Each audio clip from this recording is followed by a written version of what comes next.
So I'm curious how Rotten Tomatoes ranks the Nightmare on Elm Street franchise, because we know a lot of those critics over at Rotten Tomatoes, they just don't really like horror movies like we do. So let's see how they rank them, and let's see if I agree with it.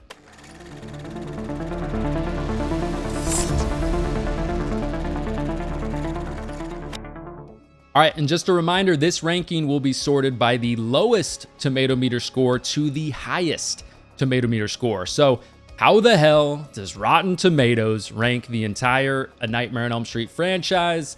Well, coming in last place at number 9 is going to be A Nightmare on Elm Street from 2010. The remake coming in hot with a 14% tomato meter score, but a 43% audience score. So clearly, big difference there, and we'll talk about that in a second. But the critics' consensus for the remake goes a little something like this. Visually faithful, but lacking the depth and subversive twists that made the original so memorable. The Nightmare on Elm Street remake lives up to its title in the worst possible way. And I mean, I get it. I would disagree with that. I'm just going to say this right off the bat. I actually like this movie. We'll get more into that in a moment. But you know what we like to do with the movies that are in last place? We got to read a couple critic reviews. So the first critic, really fast, we'll read through these, said this movie was fresh. And they said, stylish remake isn't as good as the original, but it has enough genuine scares to merit a mild recommendation. And that's kind of how I feel with this movie. Like, if I was just talking to a friend who's like a mild fan of the Elm Street franchise, or just kind of an average like horror fan, you know, I think this movie does some things that they will enjoy. It does have some things, though, that will offend a lot of people, without a doubt. We'll get into that. But the second critic said this movie was rotten, and they said, compared to the flamboyance of Robert Englund in the 1980s, Jackie Earle Haley as the crazed Freddy Krueger is more lumbering man-child than demonic daddy. Okay, sounds like somebody's got a little daddy fetish with the old Kroogs, if you know what I mean. But lumbering man-child, I mean, that sounds a little bit weird. I would say lumbering man-child would fit, I don't know, that would fit like more like a Jason in the Friday the 13th. It's just weird to like say that Jackie Earle Haley is a lumbering man-child. You know what I mean? That's just something I like put together with somebody who's massive. But I get what they're going with there. But anyways, yeah, demonic daddy. I like that. It's funny. But anyway, so, all right, my thoughts on the remake. Like I said, I actually enjoy this movie. I would say I'm not as harsh on remakes as a lot of people, especially when it's an IP that I enjoy. I'm like, hell, take a swing at it. I don't care. Even if most of the movie is shit, there's probably going to be a couple things in there that are cool or unique or new that maybe they can take into other movies in the future. But just give me more. Give me more Friday the 13th. Just give it to me. You know what I'm saying? Give me more Elm Street. You know, even if it's a remake, give me more, Halloween. But yeah, I mean, with this movie, definitely some nostalgia there for me right away that hits me, is effective for me. That's, more of an age thing. That's not going to be effective for people who are maybe older or people who are a lot younger than me. But definitely some 2010 vibes right away, of course, from this movie, which I enjoy. Which means, of course, like the effects are going to be like loud and crunchy. And of course, the gore is going to be there right off the bat. In the intro to the movie, we get that brutal throat slit, which, you're like, damn, okay. All right, this is what we're doing. And yes, this is one of those Platinum Dune remakes, which we've seen a million of them. So, right away with Platinum Dunes, with Michael Bay and with his team that he assembles, like the movie's going to be made competently for the most part, right? It's going to look good. It's going to be technically shot well. The sound design is going to be good, which I enjoy, like I kind of mentioned a second ago. But definitely with the remake, they made a concerted effort to say, okay, we're done with the silly Freddy Krueger. We're going to go back to the roots of the original, but even more so. This is, easily one of the darkest Elm Streets in the franchise. Definitely fits into this era, this gritty kind of just look of that era where movies were, I want to say like unsettling in a lot of ways, like they were looking to straight up offend people during this era with the gore and with the tones. I think in this movie, I actually like the look of Freddy. I think he looks like a real burn victim. Yeah, at times the CGI is not great with the look of Freddy, of course, but it's kind of cool. Like the way the nose looks, how it looks really small. If you've seen burn victims who've had some terrible burns on their face, I mean, it's pretty believable the way it looks in certain lights and in certain scenes. Yeah, there's some things here that make it look like a real burn victim. I will say, I mean, I think if Jackie Earle Haley wasn't following up Robert Englund for this character, I think his portrayal of Freddy would be way more well received just in the horror community to me. I think he actually does a pretty good job. He was actually nominated for an Oscar in 2006. So, you know, an actor who can do some things. And I actually do think he's pretty damn scary. Just naturally, the way he looks, kind of looks like a creepy guy. Like, no offense to Jackie at all, but like plays that character well, or at least the way that they kind of made him look. Freddy's script in this movie is pretty mediocre, without a doubt. I mean, of course, like the voiceover stuff is pretty questionable at times, and it's definitely very digitally enhanced, which feels weird in the franchise. I mean, it fits for the time, and at times it's way too digitally enhanced for me. Also, I will say this remake, Nancy, this new kind of version of Nancy, definitely like way less charm than the original Nancy. I mean, I think her character kind of feels just like a little bit more of like a sad character in some ways. I know that's what they're going for, but just not nearly as much charm as I would have hoped for a remake Nancy. I do like Quentin in this movie. I think he's good in this. You know, of course, like with Freddy, it's the wit blended with the darkness that made Freddy so iconic to begin with. And this movie really just has the darkness. Like, there's no real wittiness. The lines are not very good. I do think in this movie, they do a very good job showing the actors' fatigue, how they're getting more and more tired. I do like that. I think they did a good job with that. But I do think the micro nap stuff that they added into the franchise with this gets confusing at times, without a doubt. But yeah, I like how this movie shows like what modern technology could potentially do for an Elm Street franchise, introducing some new techniques with the dream world, which is cool. But yeah, I would actually disagree with this movie being number 9 by quite a bit. This movie in the franchise actually, for me, is number 5. So there you go, number 9, A Nightmare on Elm Street from 2010. All right, coming up next at number 8 is going to be Freddy's Dead, the final nightmare from 1991, with a 23% in the tomato meter score and a 32% audience score. So the critics' consensus for Freddy's Dead goes like this: reducing the once terrifying Dream Reaper into a goofy caricature. This joyless climax will leave audiences hoping Freddy stays dead. All right, we will get into all of this. Freddy's Dead. Okay, this is a ride. So this is essentially Freddy in 3D in some ways. Of course, like this isn't, you know, as crazy of a 3D type of a movie than say like Friday the 13th Part 3, which is just blatantly ridiculous with how they're going with the 3D stuff at times. It's not like that. But, you know, I will say with this movie, I think the intro to this movie is actually like one of the more fun intros in the franchise. Yeah, it's ridiculous with the Wizard of Oz stuff, of course. I think the plane stuff, that whole scene, you know, the house falling, then like the long ass roll down the hill, that whole thing, it's kind of fun. It's kind of silly and ridiculous, but fun.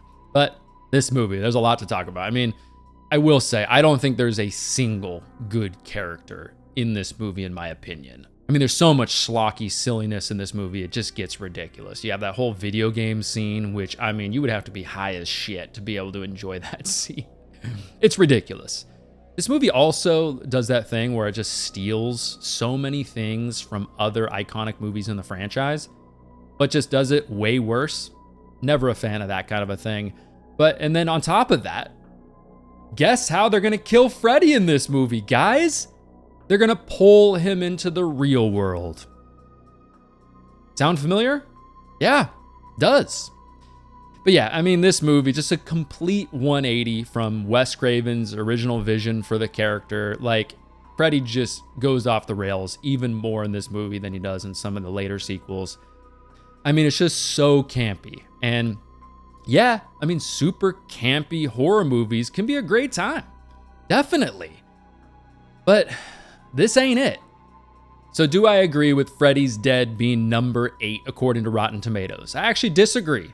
I have Freddy's Dead as my least favorite movie in the franchise. I have it at number 9. So there you go. Coming in number 8 is going to be Freddy's Dead, The Final Nightmare. Okay, up next at number 7 is going to be A Nightmare on Elm Street 5, The Dream Child from 1989 with a 31% tomato meter score and a 31% audience score. So there you go. The critics' consensus for Elm Street 5 goes like this. A Nightmare on Elm Street feels exhausted by this cheesy 5th entry, bogged down by a convoluted mythology while showing none of the chilling technique that kicked off the franchise. Yeah, I mean, there's none of that like chilling technique from the original Nightmare without a doubt. Yeah, and this story does start to get convoluted with this mythology, with the story. They're definitely going out and trying to come up with some ideas that definitely don't always land for me. I mean, of course, it's a boy, right? I don't think they added anything really bold or really that unique in this movie to the franchise. I will say, though, this movie isn't really a slow burn in a lot of ways. I mean, we're like 20 minutes into this movie, and we already have 2 pretty intense dream sequences, which I enjoy. I enjoy the opening. I think the whole like mental patient thing not only ties back to the 3rd movie, which is a great movie, spoiler alert, and how Freddy was born and all that kind of stuff, but it's definitely sick and twisted. But yeah, this movie, like I said, is not a slow burn, but you know, that kind of teased me a bit with this movie. Like the first half had me definitely excited for the rest of the movie, and then it just kind of fizzled out from there. You know, this movie though, it's pretty generic in a lot of ways. It doesn't do anything like terribly offensive or just awfully stupid or anything like that. It's kind of just a generic and forgettable entry in the franchise to me. I will say, Dan's death in this movie, that's a pretty cool death. Like, you know, they get the line from Freddy, like, better not dream and drive, right? That's a good time. I think the practical effects also with that whole scene are cool as shit. But, I mean, guys, come on. I mean, 3 kills in the entire movie? What are we doing here? We got to get a little bit more going on, right? I know we're trying to go with the silly, schlocky stuff, but come on.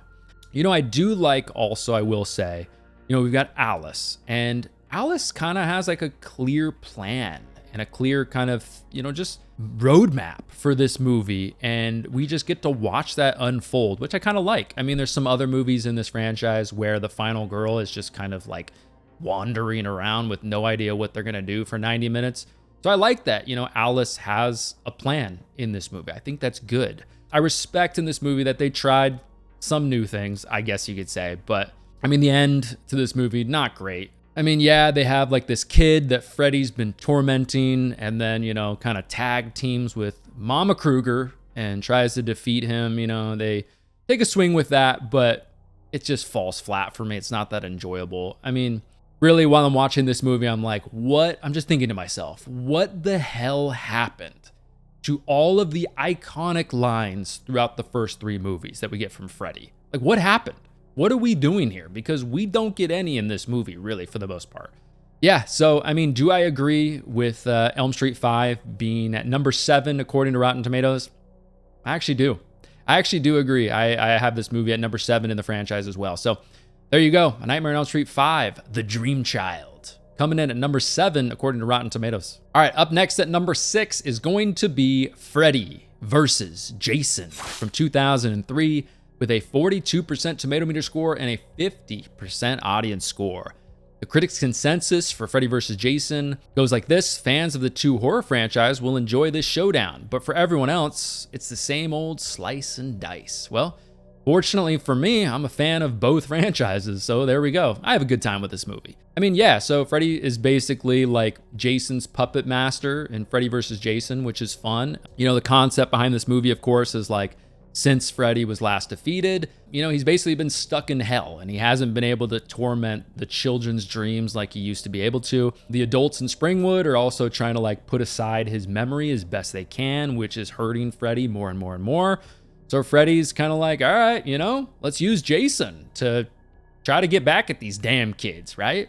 Not my favorite Jason, though, I will say. It's definitely a lumbering, like robotic, forgettable Jason, but anyways, we're going to talk more about Freddy because this is an Elm Street review, of course, right? But yeah, I mean, similar to the remake. Of course, this came out before the remake, but this movie's dark. I've got some nostalgia for this era, but I I remember watching this movie recently with my dad and my brother. And I mean, especially with some of the kills in this movie, they were just like, holy shit. Of course, the guy folded in half in the bed with the beer, you know, Jason stabbing the shit out of him, you know, of course, like that's a brutal kill.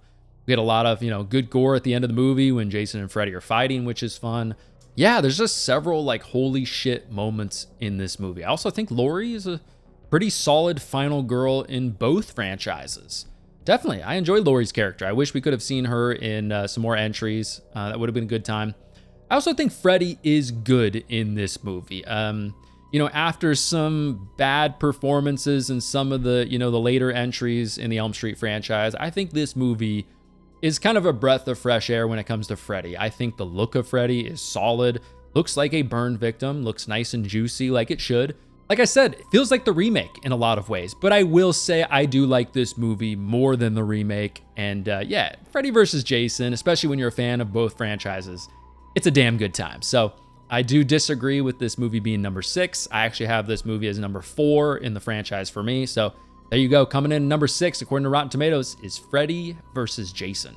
All right, up next at number 5 is going to be A Nightmare on Elm Street 2.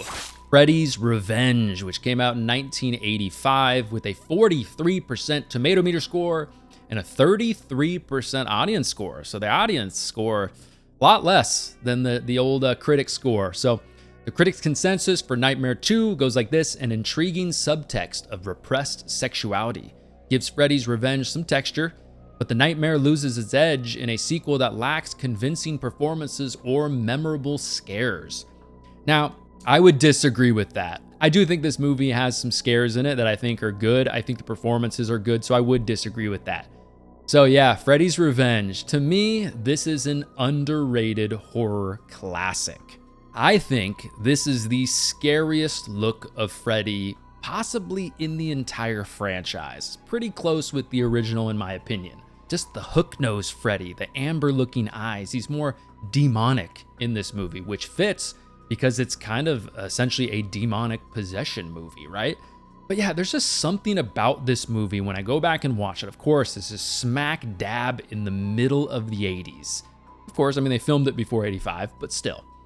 There's just something about this movie that has kind of the most 80s feel to it in the entire franchise, which I love. I mean, this and probably the original, you put them on and they are literally an amazing time capsule. I think they do such a good job encapsulating the 80s in so many ways. And this movie gets some flack in the franchise, some flack in the genre, but there was a lot working against this movie. I mean, this movie came out less than a year after the original, and New Line was really just trying to pump this movie out as fast as possible.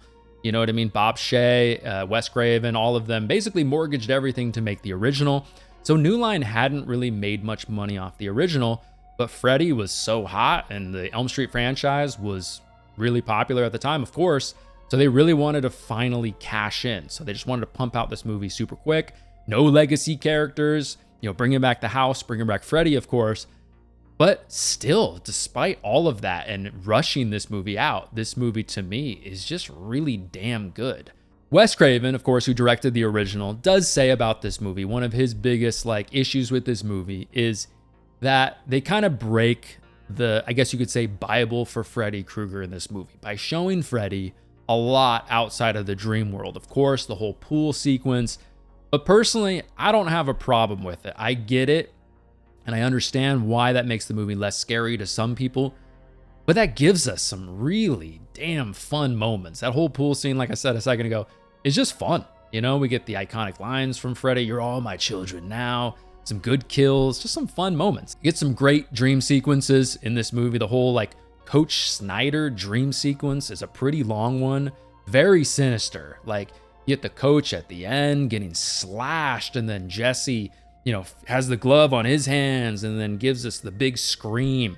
That whole scene with the steam and everything like that, it's just a crazy vibe and very sinister, like I said. But yeah, Mark Patton as Jesse, I think is a very underrated, you know, final guy, you could say. One of the scream queens in horror without a doubt. But yeah, I think Mark Patton does a great job in this movie. I really like him in this movie. I also really like Kim Myers as Lisa in this movie. Lisa's a very likable character. Definitely somebody you root for. She, like, no matter how many people are, like, not believing in Jesse, no matter how crazy Jesse's stories are, she says, like, okay, Jesse, you know, we'll get through this together. I'm here for you. You know what I mean? And she's just a person you definitely root for without a doubt. Of course, like, we get the whole Jesse transformation scene where Freddy sheds Jesse like he's an old coat or something like that, which is, to me, one of my top 5 favorite moments in the entire franchise. How he's walking towards Ron. It's just shot so cool. The practical effects are incredible in that scene. I love that. It's a scene that always sticks out in this franchise to me, and it's something I will never forget. Like I said, top 5 moment in the franchise for me. And like I said, I mean, especially with this movie, when you consider a quick turnaround, ditching the legacy characters, I think it's just a damn good sequel. So yeah, there you go. Rotten Tomatoes has Nightmare 2 ranked at number 5. I disagree. I have this movie as the number 3 movie in the franchise for me. Yeah, I have a damn good time with Freddy's Revenge. So there you go. Freddy's Revenge coming in at number 5. All right, coming in at number 4 is going to be A Nightmare on Elm Street 4, The Dream Master from 1988, with a 57% tomato meter score and a 43% audience score.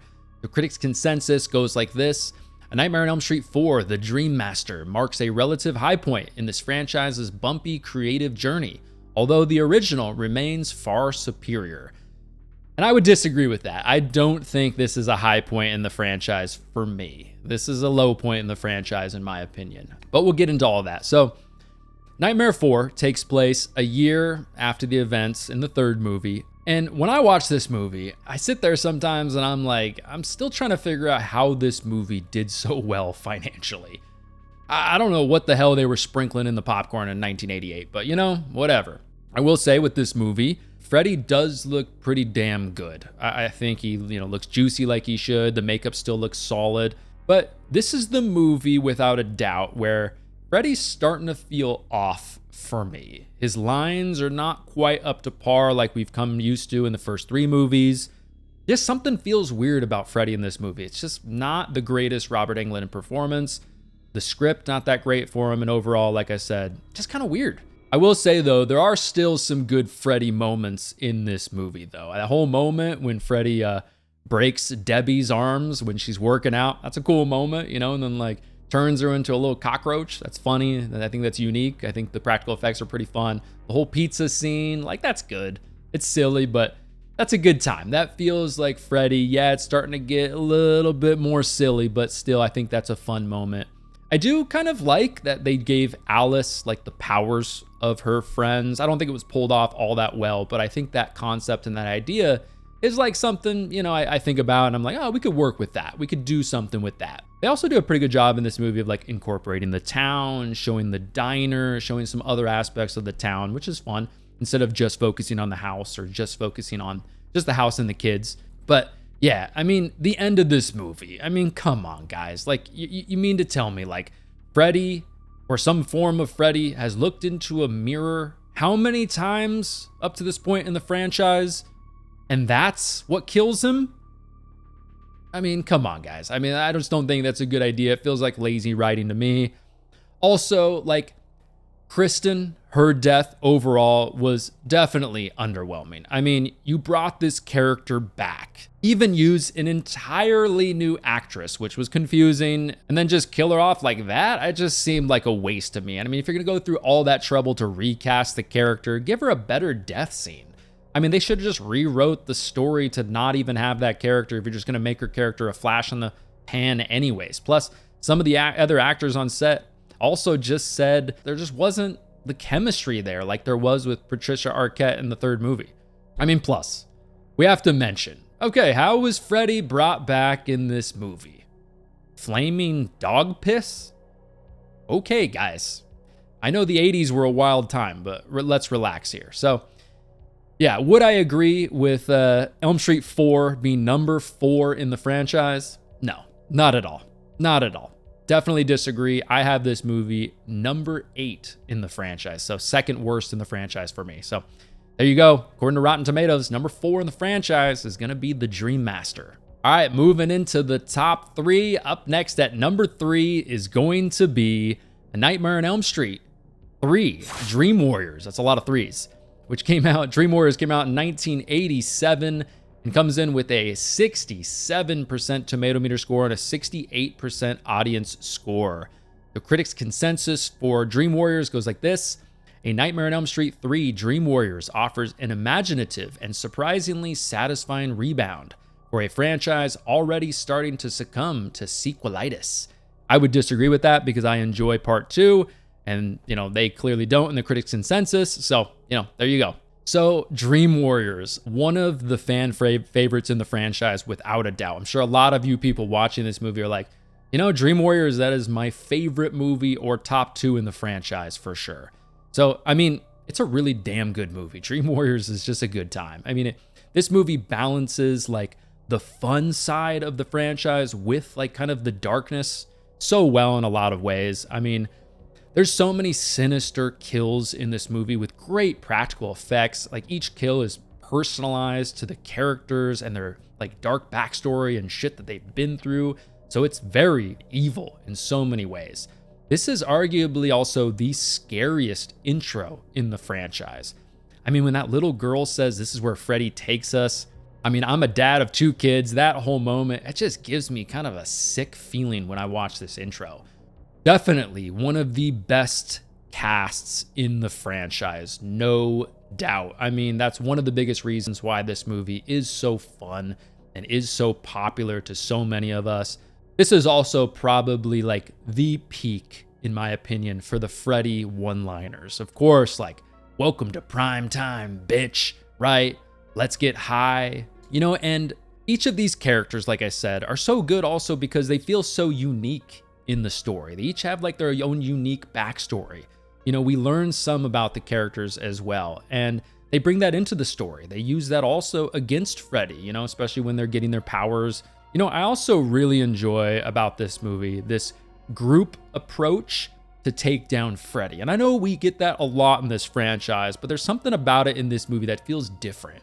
It almost feels like the Goonies in a way. And I know that was a popular trope in the 80s and the 90s, was to have like this Goonies type of a feel to take down the monster. We even see it in movies like, or in shows like Stranger Things, of course, which are inspired by some of these classics. But I just enjoy that. I will always be a sucker for that. I just think it's great.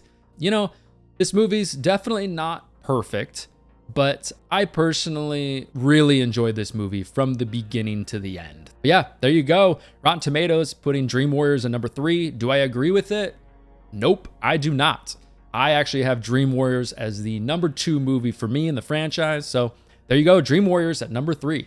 All right, moving into the top 2. Up next at number 2 is going to be Wes Craven's New Nightmare, which was released in 1994, certified fresh at 79% in the tomato meter score and a 66% audience score. So the critics' consensus for this one goes like this. Wes Craven's New Nightmare adds an unexpectedly satisfying, not to mention intelligent, meta layer to a horror franchise that had long since lost its way. And I would agree with that last part, definitely. I think there's some movies later in the franchise that they started to, without a doubt, lose their way. It became too silly, too ridiculous, but I get it. Like, they were trying to quickly cash in as much as they could on Freddy Krueger, and I get it, right? But yeah, New Nightmare. So kind of an interesting one for me. So, this movie, of course, directed by Wes Craven making his return to the franchise. You know what I mean?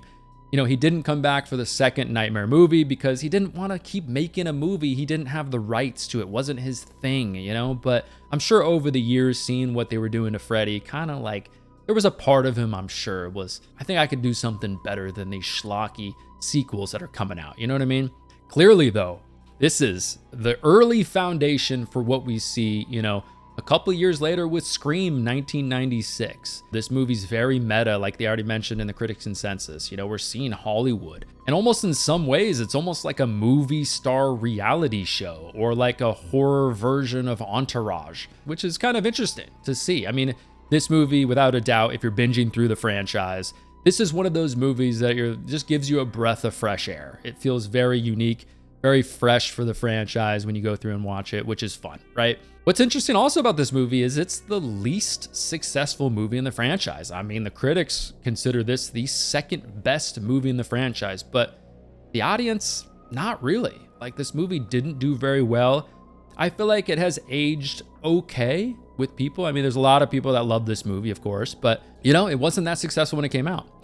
I will say though, Heather in this movie, she's kind of just okay. There's some moments where she's not that great. There's also some moments where she's great in this movie. Obviously, it's awesome to see her back. It's cool to see Robert Englund without, you know, the makeup on, just playing kind of himself in this movie, which is kind of interesting. This movie also keeps you wanting and keeps you in your seat, wanting to watch this movie to find out what the hell is going on, because you're like, wait, what? Freddy Krueger's in the movie, but these characters are playing themselves in some kind of a way. Like, what's happening here? What's gonna end up being the reason behind all this? And of course, you know, it has to do with like Wes Craven's script and that whole aspect of it, which is, you know, it's unique. I appreciate that Wes and the team took a swing with this movie. But I will say, like, there are some scenes in this movie, and I get it, it's 1994, but there's some scenes, like especially at the hospital, that feel like they're written by an amateur. It doesn't feel like a real hospital setting. Like, this doesn't seem like how nurses would act at all in certain scenes, which kind of throws me off a little bit. For this movie, though, I think what knocks this movie down a bit for me is the first half of the movie is pretty slow. I don't really have that good of a time with it. Yeah, I'm engaged because I want to know what the hell is going to happen with this movie, but it's not that interesting in the first half of the movie. Also, what knocks this movie down a bit for me is Freddy's look in this movie. His face is too symmetrical. It looks too good. It doesn't look realistic. It doesn't look as just random burns like it should. You know, it doesn't look as juicy. It just looks like a mask. And I don't like that. It actually reminds me of the villain from The Mask with Jim Carrey. For some reason, when I watch this movie, I always think about that guy. But yeah, also Freddy's glove. I mean, one of the things that makes Freddy's glove so iconic is it's something that you could believe that a deranged man would make in a garage somewhere. His gloves just feels so dark.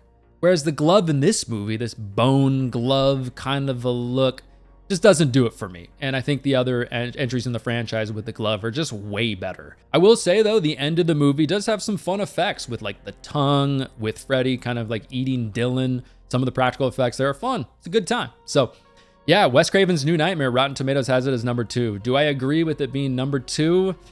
No, I don't. I would have New Nightmare actually as number 6 in the franchise for me. So there you go, New Nightmare, number 2. All right, everybody. And of course, coming in at number 1 is going to be the OG, A Nightmare on Elm Street from 1984, certified fresh with a 95% of the tomato meter score and an 84% audience score. So really damn high tomato meter score there. So the critics' consensus for the original goes like this: Wes Craven's intelligent premise combined with the horrifying visual appearance of Freddy Krueger still causes nightmares to this day.